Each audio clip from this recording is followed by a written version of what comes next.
وشتاو سلام كسمعكم دليت هاديكم إذا فيديو زيا نعاكم سلام كورات تاتي نقعنا في لنا شانل بدحان مسخو انتاي وشتاو سلام نازركو زليلكم حاسبكم تفلطلو كل شيء تحت ما نم كينكا كل شيء سلام سينكا عالم سلام تتخول سلام يبلكان او عالم وجهته هادي وش تخوق كل شيء نسخان انتاي سلام تسنزلها زبل حسب لما عند حبرنا نملسو انا في وقت تجنزكو ነገር ይነብረው በቃ ሲልና ሰላም ናዘስነና ዘሎ ቁጥር ሓደ ኸይና ዓብዝ ገረና ዘሎ እንታይ መስለኩም ክንቋፀር ዝግበአና ክንቋፀር ዘይግበአና ነገራት ኣለው ዝዓለት ንሕና ግን ንኩሉ ንቋፀሮ መስሊ ስለስማዕና ኣብቶም ክንቋፀሮም ዘይክእል ነገራት ትኩረት ጌርና ውሽጣዊ ሰላም ናሲልና ኢና ነበር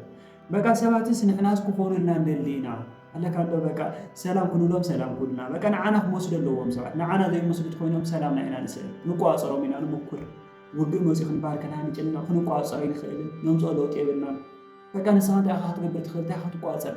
ትቋፀር ትኽእል ነገር ጥራይ ትኹረት ተገርካ ህይወትካ ታስተኻኽለኻ ክትቋፀር ዘይትኽእል ነገር ጥራይ ፎከስ ኮይንካ ግን ኣብ ህይወትካ ትልውጥ ነገር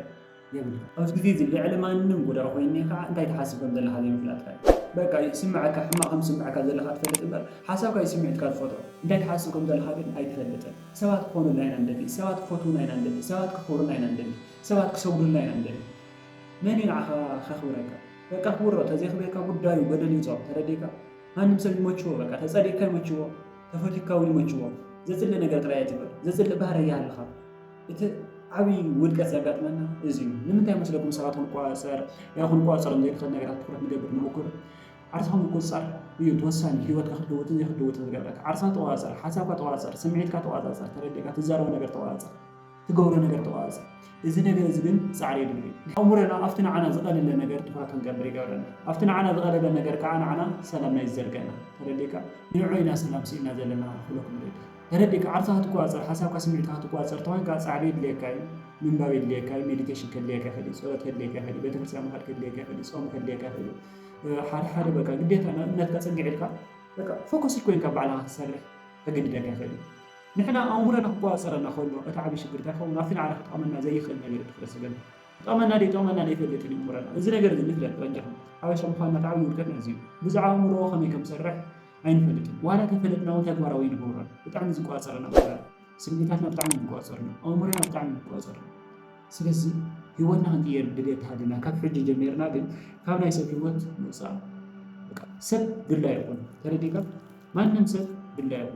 ترى دي سلاحة تدلي فتخا تدلي قربك تدلي حكا كم بالله لك مساكن على هيوتنا مساكن زي امن كان هيوت نبر ما بعد خا جبر ما بعدنا مدار كعبي ناخذ لي عبيون كسجات منا زبر سس اور قاصر الخير ነገር عكسنا درين عرفت تقاصرتها سمعتك تقاصرتها حسابك تقاصرتها ተግባራትካ ተቋፀርትካ ንዝግ ጻዕሪ የለካ ኣብዚ ትኩረት ተገርካ ህይወትካ ይቕየር እዚ ተወሰነ ካብ ሰባት ምንካርካ ንፈትይ ሰባት ክሰምዑና እንደሊና ሰባት ክምኽሮም ከለና ሰባት ክሰምዑና ይኽእሉ ሰባት ንሶም ዝኣመኑ ሓቂዮም ዝነብሩ ቤተክርስትያን ክኸዱ ከሎ ቤተክርስትያን ንዓናይ ዋ ቤተክርስትያን ክየለ ኣለዎ ንምንታይ ካብ ቤተክርስትያን ዘይተናው ጭቅጭቕካ ክለብ ዝኸዱ ኮይኖም ንምንታይ ከ ዘይትኸድ ካራርኻ እዝልኻ ገለና ዝዛረቡ ኩዕሾ ዝርኢ ኮይኖም ከዓ ንምንታይ ኩዕሾ ዘይትርኢ ኣብዚ ሎም ዝናን ይሄ ኩዕሾ ዘይረኣኻ ዋ ገለገለ ንምንታይ ንሶም ዝኣመኑ ሓቂዮም ኣነ ዝኣመኑ ሓቅና ንዓይ ፈጥረለይ እቲ ነገር ስምዒት ግን ኣይርድዎን ኣይፈልጥዎን ኣይንፈልጦን ኣይንርድኦን እዚ ዓብዪ ሽግር ኮይኑ ንዓይ ፊልም ምርኣይ ዘና ከብለኒ ይኽእል ንዓኻ ከዓ ክለብ ምኻድ ዘና ከብለካ ይኽእል ፍትሕ ከብለካ ይኽእል ንኩልና ግን ክለብ ምኻድ ፍትሕ ከብለና ወይ ከዓ ካዝናንየና ኣይኽእልን ንዓኻ ኩዕሾ ምርኣይ ካዝናንየካ ይኽእል ኣነ ግን በይነይ ኮይነ ኣብ ባዕለይ ፎከስ ኮይኑ ምስራሕ ክሕጉሰኒ ይኽእል ስለዚ ኩለና ሰባት ተመሳሰልቲ ከም ዘይኮነ ክርድአና ኣለዎ ዘመሳስለና ነገር ኣለይ ግን ተመሳሰልቲ ይኮንና ዝሕጉሰና ነገር ንኩለና ማዕረ ይኮነን ዘቋጨና ወይ ከዓ ሰላምና ዝኸለና ጋር ንኩለና ማዕረ ይኮነን ተረዲካ ሰባት ትቋፀሮም ይትኸል ዓሳኻ ትቋፀር ትኽእል ኣብ ባዕልኻ ትኩረት ግበር ማንም ሰብ ድላይ ይበልዎ ሰባት ማ ድላይ ምግበርና ንግደፎም በቃ ንሰባት ንፋታሓዮም ሰላም ንዖም ይኮን ተፀልኡኻ ይፅልኡኻ ተፈተውኻ ይፍተውኻ ዘፅልእ ነገር ኣይትግበር ሲኢሎም ክፀልኡኻ ይኹድዮም ሓደ እኒኦ ሰባት እኮ በቃ ብዘይማኑ ምክንያት ዝዓፅሑ ታይም ኮይኖም እንዲ ዓይርፍለካ በቃ ንስኻም ገደሎም ይተወያ ግደፎም በቃ ይመችዎ ከምዚ ዝሓይሽ ኣነ ህይወት ዝረኣኽቦ ነገር ክቋፀር ዘይኽእል ነገር ትኩረት ናበልከ ነብሰ ይረኽበ ምንም ክቋፀር ዘይኽእል ነገር እንታይ ኮይነ ሰላም ሲኢነ ተወልኩስ ኣብ ምንም ክቋፀር ዘይኽእል ኣብ ምንም ዘይፈልጣ ነገር ትኩረት ገይረ ዘይደለ ህይወት ክነብር ተገንዝበ መጀመርያ ሓሳብ ይዝፍጠር ዝኾነ ነገር ተሓስብ ካብኡ እቲ ሓሳብካ ከዓ ፎከስካ ይወስዶ ኣቴንሽንካ ትኩረት ትገብረው ነገር ማለት ነው ካብኡ ትኩረት ዝገበርካ ሪያሊቲ ይፈጥረካ ሪያሊቲ ሰላም ከምሳም ኮን መጀመሪያ ሓሲብካ በቃ ውሽጣዊ ሰላም ተዘይሃልዩ ደጋዊ ሰላም ሁሉ ኣይፍቅድን ሃለወ ይሃለውን ትርጉም ውሽጣዊ ሰላም ክፈጥረልካ ዝኽእል ከዓ ሓሳብካ እዩ ጽቡቕ ነገር ሕሰብ ጽቡቕ ነገር ተመን ንሰባት ጽቡቕ ተመን ትሕትና ይሃለኻ ሰባት ክትእዝዝ ክትመርሕ ኣይትሞክር ማንም ሰብ ከም ድላይ እምበር በቃ ማንም ሰብ ከም ድላይ እምበር እዚ ክብለኩም ከልኩ ቀሊል ኣይኮነን ኣነ ምሽገረሉ ዘለኹ ንስኹም ትሽገረሉ ትህልውኹም እቲ መሰረታዊ ነገር ግን ሰባት ይመችዎም ዝፀልኡኻ ሰባት ይመችዎም ዝፈትዉኻ ሰባት ይመችዎም ኣነ ብሕማቕ ተግባር ሰባት ክፀልኡን ኣይደልን ኣነ ዝደሊ ሰላም ክስምዖም ይደሊ ሰባት ግን ሰላም ክስምዓና ይደልን ኢና ኢሎም ክርፍሩፍ ንፍሕፍሕት ኢሎም ጉዳዮም ስለዲካ ሶሻል ሚዲያ ጀሚረ ኣነ ተዛረብኮ ደቢሮም ንዓል ብሎክ ተገይሮም ጉዳዮም በቃ ጉዳዮም ማለት ገደሎም ይተው እዚ ትሪያሊቲ ሲና መንፈሳውያን ክንመስል ኢና ዓርሰና ንጉዳእ እየድልን በቃ ኩሬው ከለዉ ብሎክ ክገሩ ከለዉ ቀለለ ቢለ ከቐርቦም ገለገለ ይምክርሙ ልዕለ ይኮነ ይምክሩ ልዕለይኹም እንታይ እዚ እዚ ናይ ዓለም ሂወት የምንብሩ ዘለዉ ማለት እዩ ንሶም ዝኣመንሉ ሪያሊቲ ኣሎ ኣነ ዝኣመንኩሉ ሪያሊቲ ሰባትስ ቅልል ኢልካ ተቐሪብካዮም ንሰባትስ ኣቕልል ክተብለሎም ኣለካ ታይም ገለገለ ኢልካ ትሓስብ ግን በቃ ምንም ክትፈልካ ዘይኽእል ሰብ ኮይኑ ገደል እዩ ወተፈልካ ዝኾነ ነገር ሓገዘካ ሓገዘካ ኣይኮነ ኣገዳሲ ነገር ተረዲካ ናኾረየ ናተነፈሐ ናፀረፈ ገለገለ ክብረይ ከውርድ ዝኽእልና ፐርሶናሊተይ መንነተይ ከውርደኒ ዝኽእል ነገር ናተፃረፈ ናገበረን ኣይትሕግዘኒ ሰብ ማንም ኣይደልን ተረዲካ ሓገዞም ገደሎም እዩ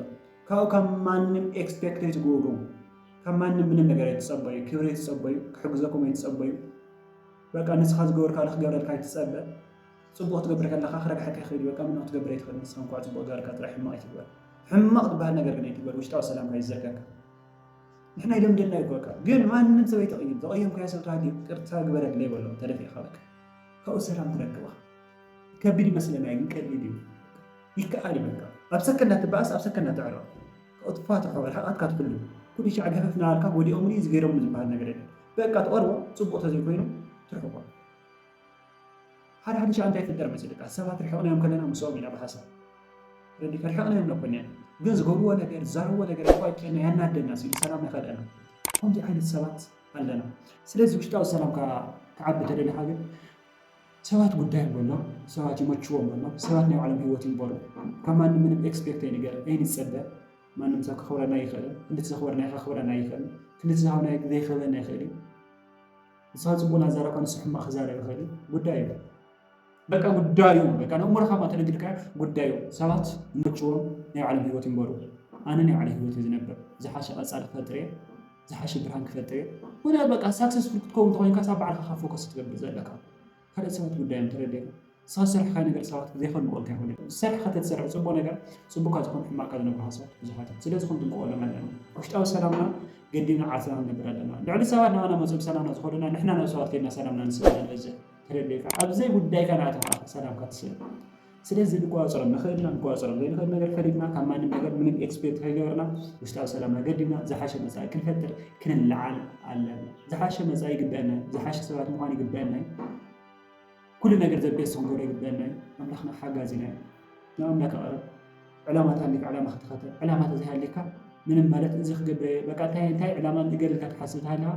ኣምላኸይ መገድኻ መርሐኒ ሂወተይ ክልውጥ ይደሊ ዝኾነ ዝጎደለካ ነገር ዓርሰኻ ክደሊ ምርሐኒ ያድሕነኒ ይበሎ ካብኡ ፈትሒነካ ይርግፀኒ ብሙሉእ እምነት ካብ ውሽጥኻ ዝመንጭ ኣብ እምነትና ጠንካራኻ ንኸውን ውሽጣዊ ሰላምና ኩሉ ሻዕ ተገዲሙ ዝቕፅል ስለዚ ናብ እምነትና ቀሪብና ውሽጣዊ ሰላምና ገዲምና ዝሓሸ መፃኢ ክንፈጥር ክንፅዕር ኣለና ዝብል ኣመለኻኽታ ኣለኒ እዚ እውን እቲ ሓቂ ንቐፃሊ ክንጋነ